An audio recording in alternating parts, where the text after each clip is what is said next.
Olá, eu sou o professor Lucas Neto. Sejam bem-vindos a mais um programa Escola Bíblica no seu lar. Hoje nós vamos estudar a lição de número 5, que tem como título No Pecado, um Problema. Dentro deste tema nós vamos falar sobre 3 assuntos. O primeiro deles será o pecado. Em segundo lugar, vamos falar sobre as consequências do pecado. E em terceiro lugar, vamos falar sobre o pecado é um grande problema. Vamos então dar início à nossa aula de hoje. As mazelas reinantes indistintamente nas sociedades do mundo, de geração a geração, têm como causa principal a prática do pecado pelo homem.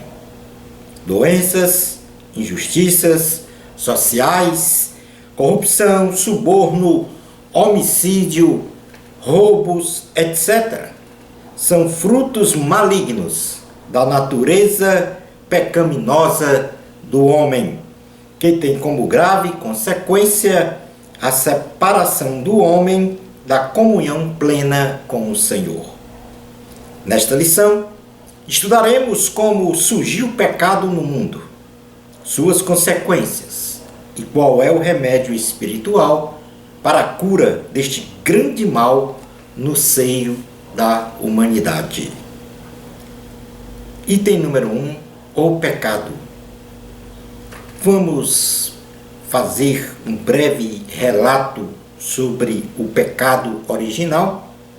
Antes, porém, vamos falar sobre um histórico da criação até o momento da queda do homem. O paraíso no Éden. A formação do jardim do Éden. O Senhor Deus formou o homem do pó da terra e lhe soprou nas narinas o fôlego de vida, e o homem passou a ser alma vivente. Deus, conhecendo a estrutura biológica, psicológica, emocional e espiritual do homem e visando seu bem-estar emocional, social e espiritual, realizou então as seguintes ações. Em primeiro lugar, ele estabeleceu uma área territorial chamada Jardim do Éden para ser o primeiro lar de Adão e Eva. Gênesis capítulo 2, versículo 8, diz assim a palavra do Senhor.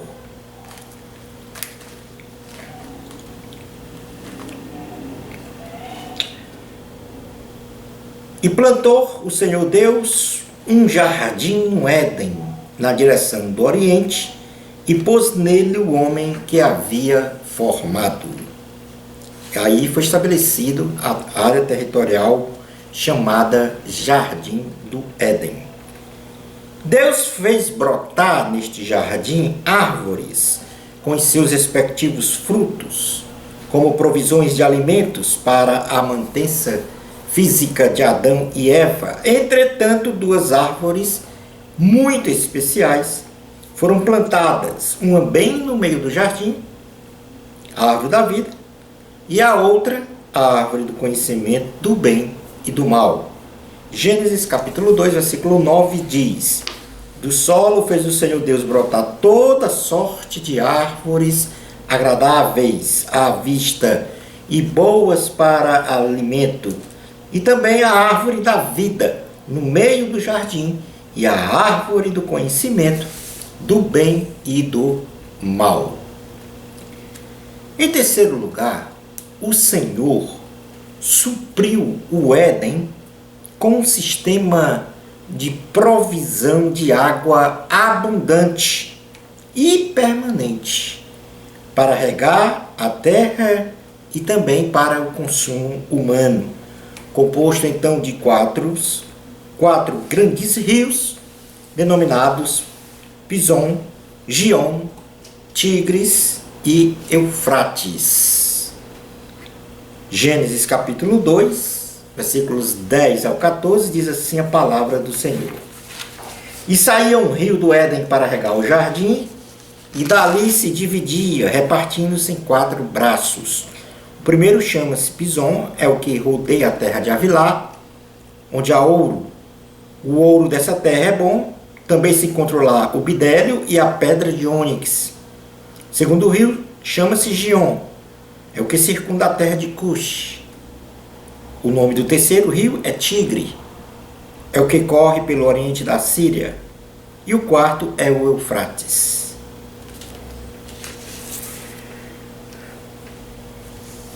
Criou o Senhor da costela de Adão, de uma forma espetacular, uma mulher chamada Eva para complementar a Adão, para ser a sua maravilhosa esposa, instituindo o casamento e, por conseguinte, a família. Gênesis capítulo 2, versículos 18 a 24, diz assim a palavra do Senhor. Disse mais o Senhor Deus: não é bom que o homem esteja só. Far-lhe-ei uma auxiliadora que lhe seja idônea. Havendo, pois, o Senhor Deus formado da terra todos os animais do campo e todas as aves dos céus, trouxe-os ao homem para ver como este lhe chamaria. E o nome que o homem desse a todos os seres viventes, esse seria o nome deles. Deu nome o homem a todos os animais domésticos, às aves dos céus e a todos os animais selváticos. Para o homem, todavia, não se achava uma auxiliadora que lhe fosse idônea. Então o Senhor Deus fez cair pesado sono sobre o homem, e este adormeceu, tomou uma das suas costelas e fechou o lugar com carne. E a costela que o Senhor Deus tomara ao homem, transformou-a numa mulher. Ele a trouxe, e disse o homem: essa, afinal, é osso dos meus ossos e carne da minha carne. Chama-se-á varoa, porquanto do varão foi tomada. Por isso deixa o homem pai e mãe, e se une à sua mulher, tornando-se os dois uma só carne. Ora, um e outro, o homem e sua mulher, estavam nus e não se envergonhavam. O Senhor Deus também ordenou que Adão cultivasse e guardasse o jardim do Éden, instituindo o trabalho como um dom de Deus, e que eles, Adão e Eva, não comessem do fruto da árvore do conhecimento do bem e do mal. Porém, os frutos das outras árvores do jardim poderiam comer livremente. Gênesis 2, 15 e 17 diz: tomou, pois, o Senhor Deus ao homem e o colocou no jardim do Éden para o cultivar e o guardar. E o Senhor Deus lhe deu esta ordem: de toda a árvore do jardim comerás livremente, mas da árvore do conhecimento do bem e do mal não comerás, porque no dia em que dela comeres, certamente morrerás. Deus escolheu o jardim do Éden como local em que o Senhor todos os dias teria uma relação de comunhão com o homem. Gênesis capítulo 3, versículo 8 diz assim a palavra do Senhor: quando ouviram a voz do Senhor Deus que andava no jardim, pela viração do dia, esconderam-se da presença do Senhor Deus, o homem e sua mulher, por entre as árvores do jardim. E chamou o Senhor Deus ao homem e lhe perguntou: onde estás? Aí manifesta o desejo de Deus ter comunhão com o homem todos os dias. O Éden, que na palavra hebraica significa deleite, era um verdadeiro paraíso na terra, pois o homem recebera de Deus um lar, uma esposa, comida, água, trabalho sem fadiga, num lugar sem mortes, sem doenças, sem injustiças e sem outros quaisquer tipos de males. O homem e a mulher estavam prontas para viverem eternamente jornada feliz. Muitas são as especulações dos estudiosos e arqueólogos sobre a real localização geográfica do Jardim do Éden, onde se mencionam vários lugares como possível local deste jardim, existindo até mesmo os que defendem que o Éden narrado na Bíblia Sagrada não é um lugar literal e sim alegórico. A despeito da diversidade de ideias, optamos por ser conservador e acreditar que a Bíblia Sagrada registra que o Jardim do Éden se localizava entre 4 rios, como acabamos de ler, dos quais 2 deles, o rio Tigres e Eufrates, nos dias de hoje levam este nome, nos induzindo a acreditar que o Jardim do Éden se localizava na antiga Mesopotâmia ou Babilônia, nos dias de hoje, algum lugar do Iraque. Narrativas bíblicas nos oferecem a confirmação da existência do paraíso celestial com características peculiares ao terrestre paraíso do Éden, como lugar de paz, de esplendor, um lugar deleitoso, sem fome, sem sede, sem mortes, sem injustiças e lugar de comunhão plena com Deus. Outros fatos narrados na Bíblia chancelam a real existência do paraíso celestial, quando menciona que, por exemplo, Enoque, o sétimo depois de Adão, foi tomado para o céu. Elias, o tesbita, foi elevado ao céu. O malfeitor que se arrependeu de seus pecados, na cruz ao lado de Jesus Cristo, obteve a promessa de ir para o paraíso. E o apóstolo Paulo, que foi arrebatado ao paraíso, o terceiro céu, lugar da morada do Senhor de todos os santos, aqueles que creem em Jesus como Salvador e Senhor, ou seja, para aqueles que creem em Jesus como Salvador e Senhor. Portanto, aí há esta certeza absoluta registrada na palavra de Deus da tipificação do Jardim do Éden como sombra do definitivo paraíso no céu. Vamos falar agora um pouco sobre a árvore da vida. Deus estabeleceu a árvore da vida. E bem no meio do Jardim do Éden. Não proibiu inicialmente, antes da queda de Adão e Eva, que este comesse do fruto desta árvore. Porém, a Bíblia não revela por que o homem não comeu deste fruto, quando teve esta oportunidade livremente. A árvore da vida, no contexto de Gênesis, representa a fonte da vida eterna para o homem, que vem exclusivamente de Deus. Nos demais livros da Bíblia, quando há uma clara menção da árvore da vida, infere-se um contexto de desfrutar da graça e do favor de Deus, de ser feliz, de viver em paz e eternamente. Assim é que, quando o homem acha sabedoria divina e adquire o conhecimento de Deus, é feliz de verdade, porque alcançou a árvore da vida.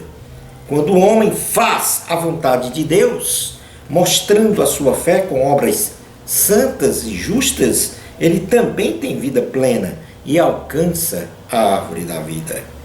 Quando o homem demonstra sua lealdade e fidelidade a Deus, e que vindo a cair, retorna aos caminhos do Senhor, ao alcançar a árvore da vida, ele é curado de seus males interiores, ele passa da morte para a vida. A árvore da vida eterna, plantada bem no meio do Jardim do Éden, apresentada inicialmente no livro de Gênesis e consolidada nos demais livros da Bíblia, até o livro de Apocalipse, tipifica a única fonte de vida plena e abundante que é o Senhor Jesus Cristo, que deve ser o centro da nossa vida, tal como a árvore da vida estava plantada bem no meio do Jardim do Éden, no paraíso. No Evangelho de Jesus, segundo escreveu João, no seu capítulo de número 14, versículo de número 6, diz assim a palavra do Senhor. Respondeu-lhe Jesus: eu sou o caminho, a verdade e a vida. Ninguém vem ao Pai senão por mim. A árvore, vamos falar agora sobre a árvore do conhecimento do bem e do mal. A árvore do conhecimento do bem e do mal, no contexto do livro de Gênesis, representa a árvore da morte eterna, a qual Deus proibiu que o homem comesse de seu fruto. Esta árvore, em síntese, representa os seguintes ensinamentos. O homem não pode se arvorar a ser autossuficiente, soberbo, dono de si mesmo. Ao contrário, deve estar na dependência e no temor de Deus. O homem não pode e nem deve desobedecer a uma ordenança ou à vontade de Deus, pois as consequências da desobediência a Deus sempre será catastrófica.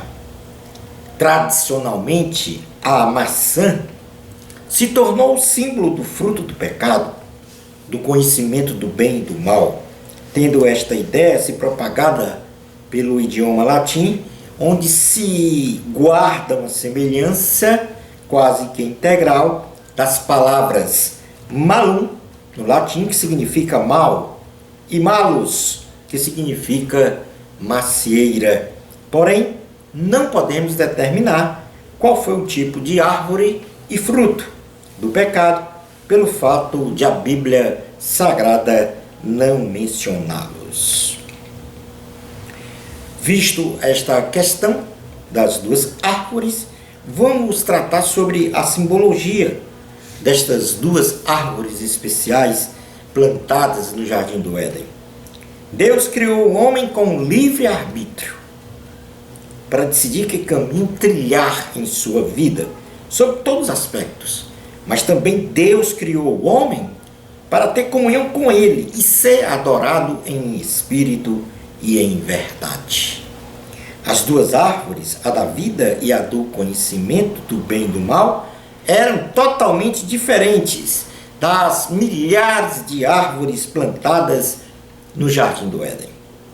Duas propostas estavam postas para Adão e Eva: a árvore da vida, que se fosse desfrutada, o homem viveria uma vida plena, abundante e eterna com Deus, e a árvore da morte, que ao ser escolhida e desfrutada por Adão e Eva, juntamente com eles, nos jogou para o lamaçal do pecado e da condenação eterna.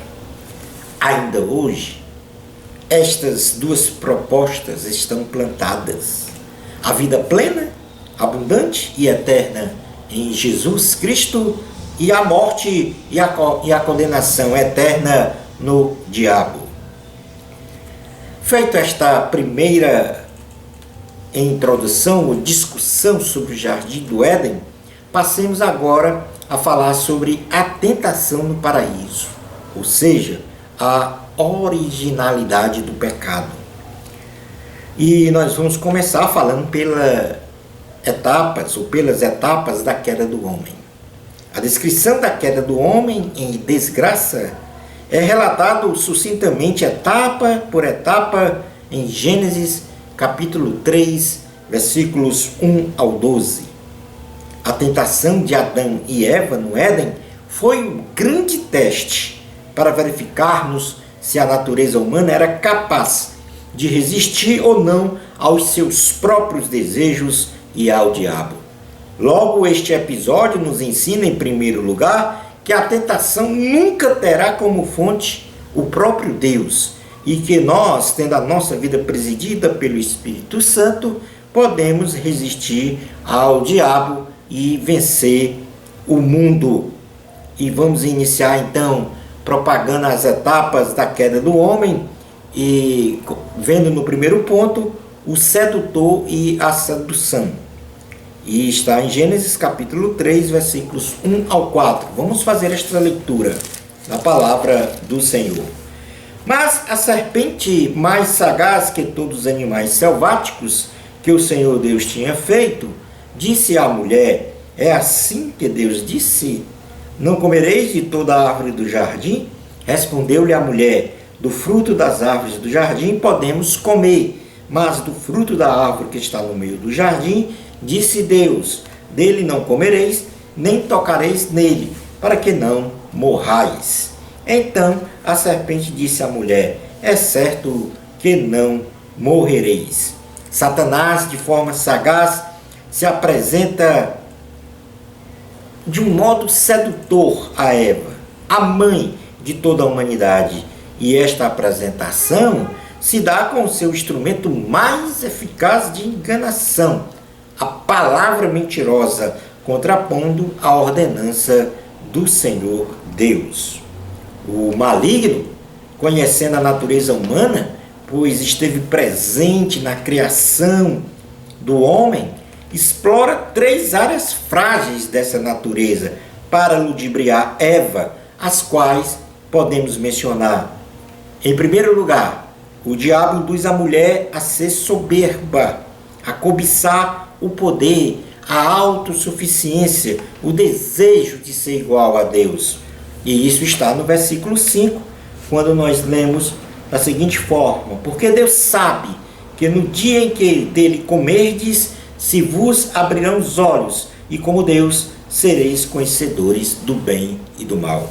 Aí se aflora, induz a mulher a ser soberba, a cobiçar o poder. Satanás também aguça pela palavra proferida o desejo carnal de Eva, ou seja, os seus desejos carnais tipificados, neste caso, pelo comer, pela fome.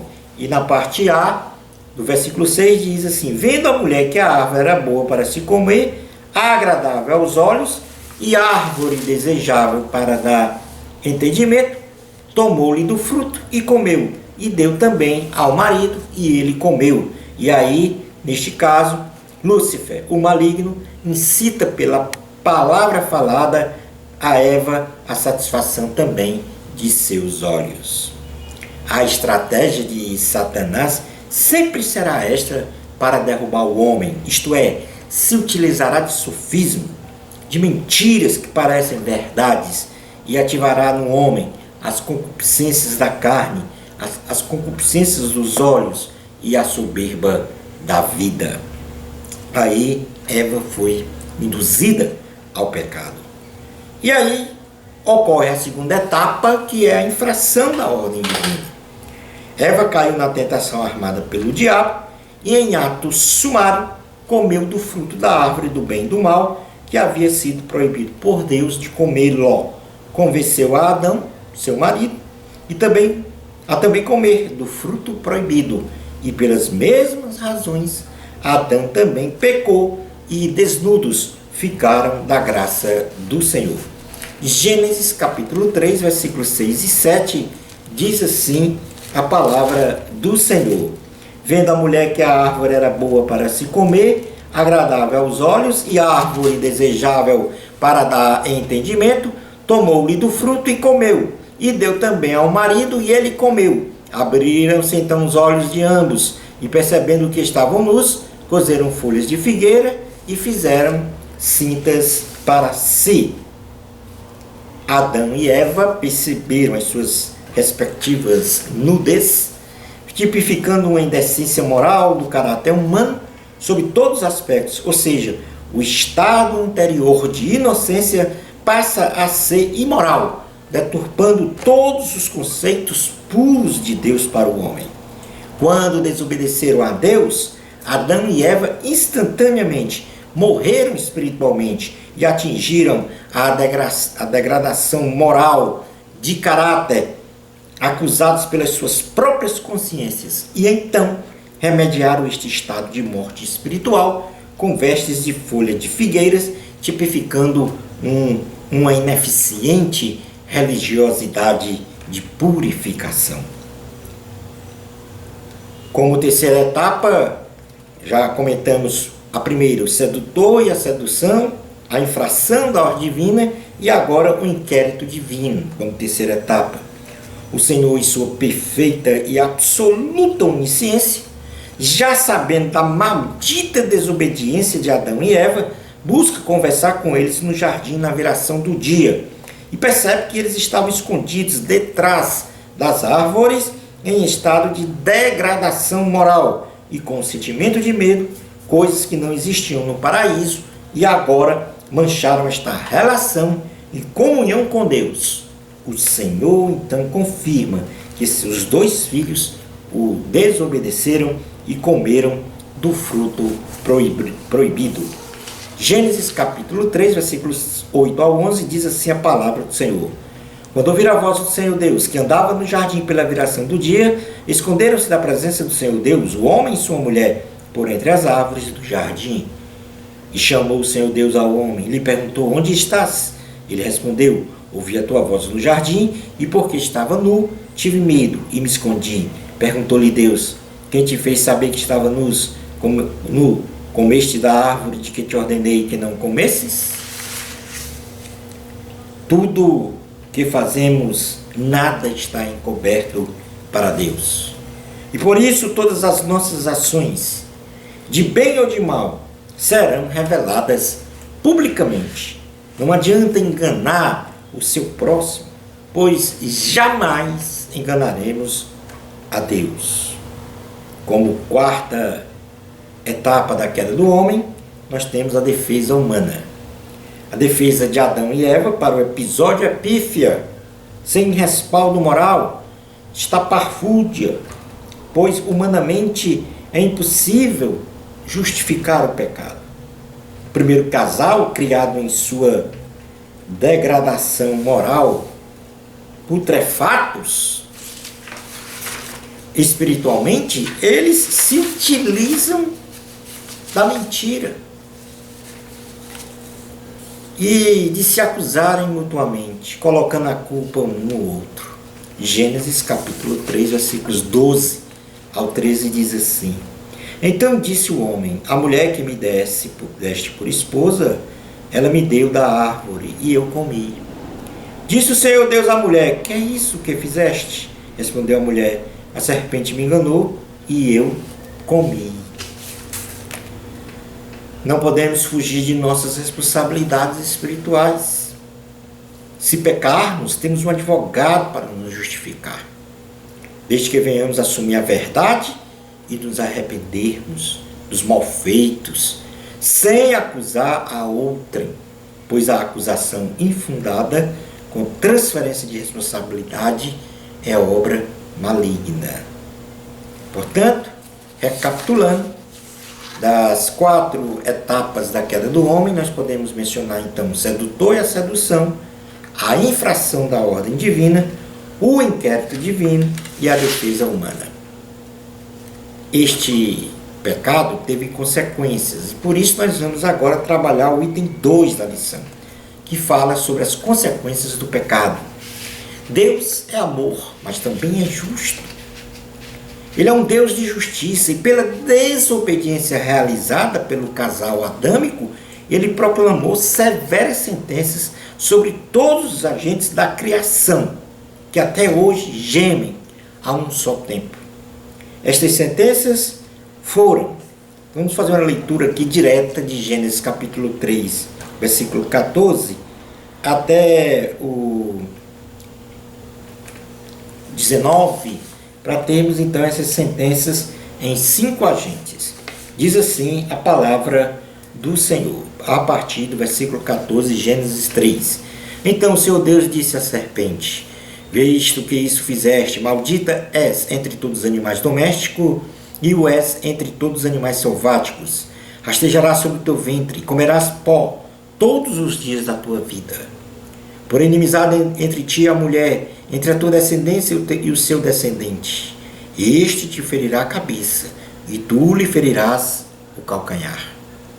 E a mulher disse: multiplicarei sobremodo os sofrimentos da tua gravidez. Em meio de dores darás à luz filhos. O teu desejo será para o teu marido, e ele te governará. E a Adão disse: visto que atendeste à voz de tua mulher, e comeste da árvore que eu te ordenei não comesses, maldita é a terra por tua causa. Em fadigas obterás dela o sustento durante os dias de tua vida. Ela produzirá também cardos e abrolhos, e tu comerás a erva do campo. No suor do rosto comerás o teu pão, até que tornes à terra, pois dela foste formado, porque tu és pó, e ao pó tornarás. Então disse o Senhor Deus: eis que o homem se tornou como um de nós, conhecedor do bem e do mal. Assim que não estenda a mão e tome também a árvore da vida, e coma, e viva eternamente. O seu Deus, por isso, lançou fora do jardim do Éden, a fim de lavrar a terra de que fora tomado. E expulso o homem, colocou querubins ao oriente do jardim do Éden, e ao refugir de uma espada que se revolvia para guardar o caminho da árvore da vida. Portanto, neste texto que nós lemos de forma direta, nós podemos aqui falar sobre 5 agentes que foram sentenciados e as suas respectivas sentenças, numa rápida leitura. O primeiro agente foi a serpente, o primeiro sentenciado foi a serpente. Por ter deixado Satanás se incorporar em seu ser, para promover a tentação e a queda de Adão e Eva, a serpente foi sentenciada a rastejar sobre o pó da terra. Segundo sentenciado, o diabo. Esta sentença está implicitamente em Gênesis capítulo 3, versículo 15, que a partir de uma reestruturação de sua escrita, poderia ser entendida assim: Satanás sempre será contra o homem e contra Cristo, procurando destruí-lo ou matá-los. Porém, Cristo pisará na cabeça de Satanás, condenando-o eternamente a viver amarrado no lago de fogo e enxofre, livrando de suas malignas mãos os homens condenados eternamente a viverem afastados de Deus, mas que agora podem se reconciliar e alcançar a salvação e vida eterna em Cristo Jesus. E para isso, Jesus, descendente de mulher, será ferido de morte, morte de cruz, na cruz do Calvário, para a salvação da humanidade. Terceiro sentenciado foi Eva. A mulher, em seu parto natural, passa a ter as suas dores multiplicadas, pois em sua essência, qualquer pecado cometido sempre traz em seu bojo dores, e a mulher passa a ser submissa e dominada pelo marido, quebrando a harmonia e igualdade marital que veio a ser restaurada com a vinda de Cristo. Terceiro sentenciado, a terra. Pela desobediência, a terra foi amaldiçoada e agora passa também a produzir espinhos, cardos e abrolhos, sendo esses espinhos os mesmos que foram utilizados para ferir a cabeça de nosso Mestre Jesus. Quinto sentenciado, Adão. Seu sustento alimentar passa a depender de seu próprio esforço físico e de muitas lutas para sobreviver.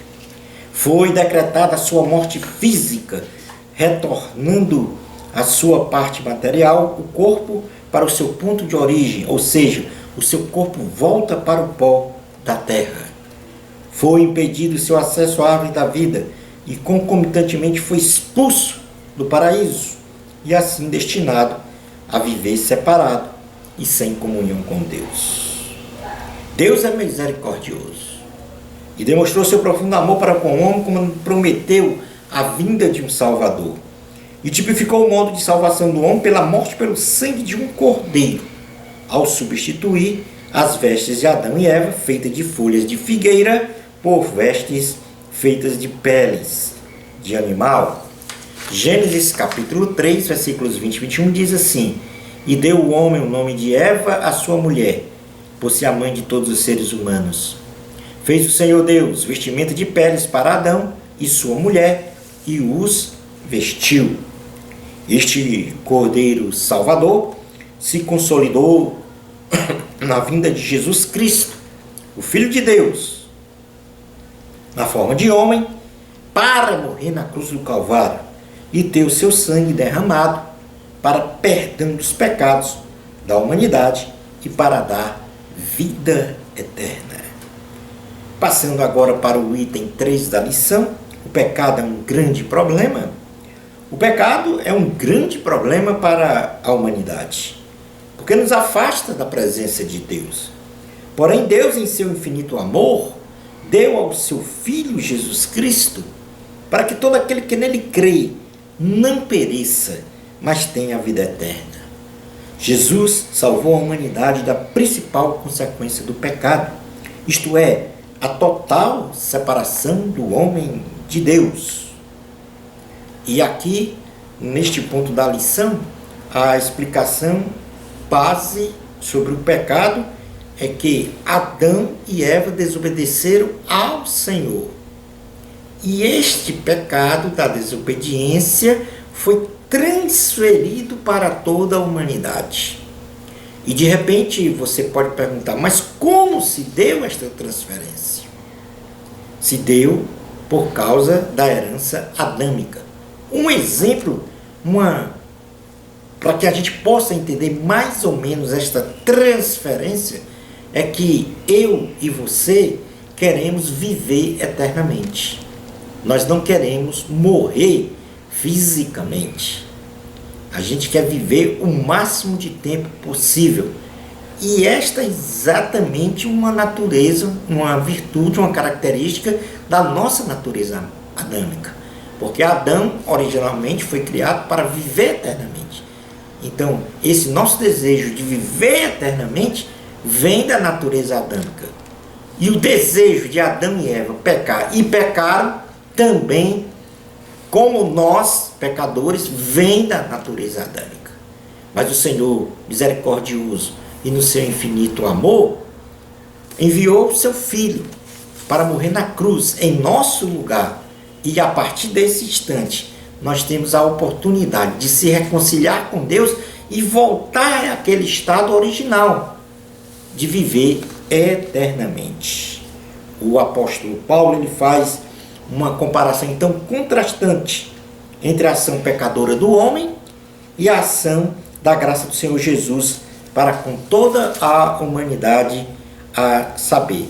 E aí eu vou ler na carta aos Romanos, capítulo de número 5, logo de forma direta, e depois vamos estratificar essa correlação. Romanos capítulo 5, do versículo 15 ao 21, diz assim a palavra do Senhor.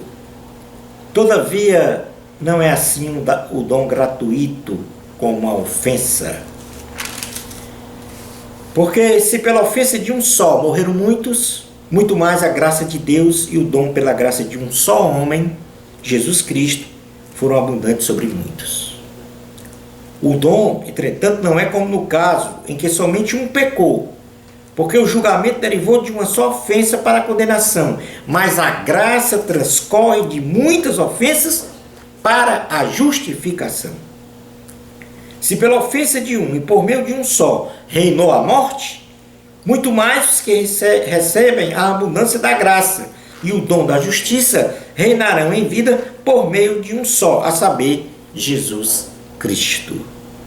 Pois assim como por um só ofensa veio o juízo sobre todos os homens para a condenação, assim também por um só ato de justiça veio a graça sobre todos os homens para a justificação que dá vida. Porque como pela desobediência de um só homem, muitos se tornaram pecadores, assim também, por meio da obediência de um só, muitos se tornarão justos.